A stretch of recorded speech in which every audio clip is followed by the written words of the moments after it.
Today, I'm also signing an executive order to instruct the Departments of Defense and Homeland Security to begin preparing the 30,000-person migrant facility at Guantanamo Bay. Most people don't even know about it.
What a sad thing. To each of these angel families, we love you and we stand in awe of your courage and your strength. It's the toughest thing anybody has to go through. Many of the angel families here today were betrayed by the last administration and with its heartless and foolish and really very, very arrogant and very, very dumb policies. Policies that aren't even believable when you talk about common sense. I say we're the party of common sense, but the Democrats also, they have plenty of common sense, and that's why so many are here today and so many supported what we're doing. The very government that was supposed to protect their daughters instead opened our borders and transported the world's most dangerous criminals straight into their communities. They came from prisons and jails and insane asylums and mental institutions from all over the world, not just South America. People think South America. They come from all over the world. They come from every continent.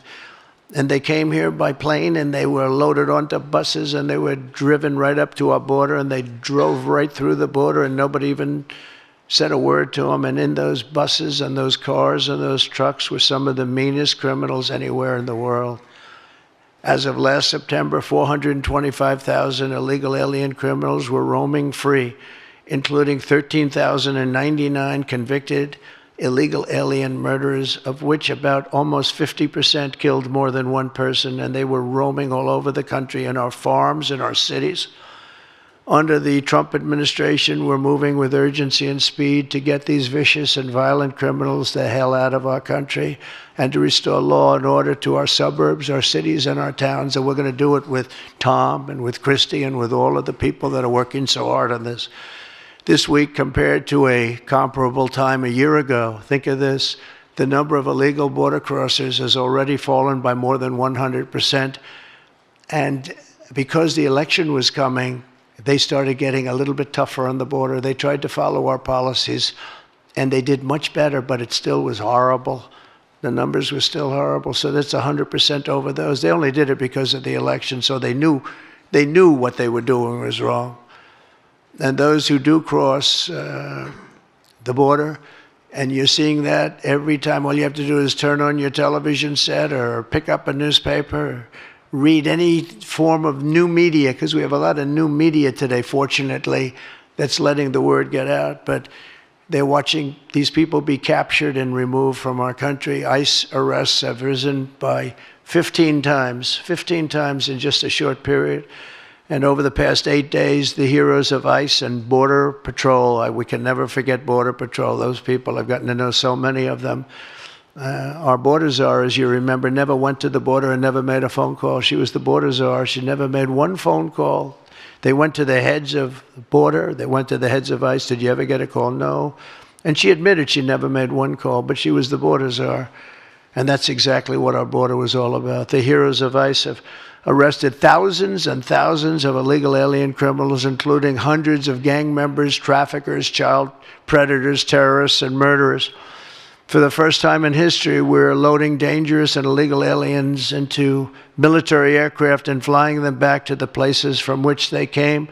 You probably read about Colombia 2 days ago. They said, no, we're not taking them. I said, we're going to take them. You're going to take them. You're going to like it, too. You're going to take them.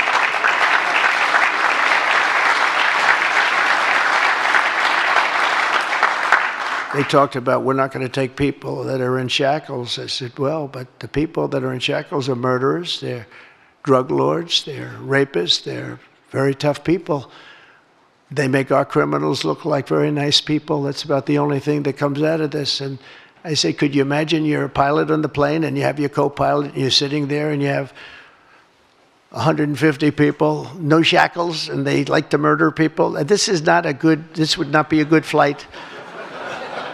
So Colombia apologized to us profusely within an hour based on something I said, meaning you're going to pay tariffs like nobody's ever paid tariffs before. But they actually wanted to terminate his position. They're essentially Congress met and they were very angry with them. But they actually said they were going to send the presidential plane to pick up these criminals and to bring them because they didn't want to inconvenience us or have us do a second flight, and that's what they did. And I appreciate it, and I do appreciate the people of Colombia are wonderful people, and the representatives really acted well, and I appreciated they took back that tough talk. But, we may have tough talk from others, but it's not going to mean anything. They're going to all take them back, and they're going to like it, too. They're going to like it. They're going to take it back, and they're going to like it. Today, I'm also signing an executive order to instruct the Departments of Defense and Homeland Security to begin preparing the 30,000-person migrant facility at Guantanamo Bay. Most people don't even know about it. We have 30,000 beds in Guantanamo to detain the worst criminal illegal aliens threatening the American people. Some of them are so bad we don't even trust the countries to hold them because we don't want them coming back, so we're going to send them out to Guantanamo. This will double our capacity immediately, right? And tough. That's a tough place to get out of. Today's signings bring us one step closer to eradicating the scourge of migrant crime in our communities once and for all. And it was just it's just an unforced error that we even have to be doing this. Now we need Congress to provide full funding for the complete and total restoration of our sovereign borders, as well as financial support to remove record numbers of illegal aliens. And these are illegal alien killers, criminals at levels that nobody's ever seen before. And you would have known that, and you were there when I said it. I said, everybody that's bad is going to be thrown. If you look at Venezuela, Venezuela's crime is down 77% because they've taken their gang members, their prisoners, their drug dealers, their drug lords. They've shipped them all into the United States. Many other countries, their crime is way down, and our crime is not doing well. But we're going to have it do really well very soon, and we're shipping all these people back where they came from.